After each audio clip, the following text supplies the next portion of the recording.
எப்போதெல்லாம் சங்கடம் ஜனிக்கிறதோ அப்போதெல்லாம் அதன் நிவாரணமும் உடன் ஜனித்துவிட்டது என்பதை தாம் அறிவீர்கள்.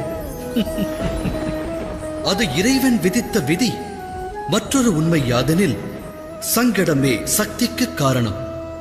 சங்கடத்தில் வாழும் ஒருவன் அதிலிருந்து விடுபட்டு வந்தால் வாழ்வில் ஒருபடி அவன் முன்னேறிச் செல்கிறான்.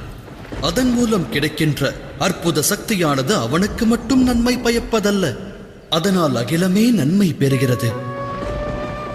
அது உண்மைதானே? ஆழ்ந்து சிந்தியுங்கள். சங்கடம் என்பது ஒரு வாய்ப்பை ஏற்படுத்தும் நிகழ்வு. அதை கொண்டு ஒருவன் மாற வேண்டும். அது உயர்ந்த எண்ணங்களை சிந்திக்கும் வாய்ப்பை தருகிறது. ஆத்ம சக்தியை பெருக்கி ஞான வழியை தேர்ந்தெடுக்க உதவுகிறது. அதை செய்பவனை எந்த சங்கடமும் நெருங்குவதில்லை. ஆனால் சாதிக்க தவறுபவன்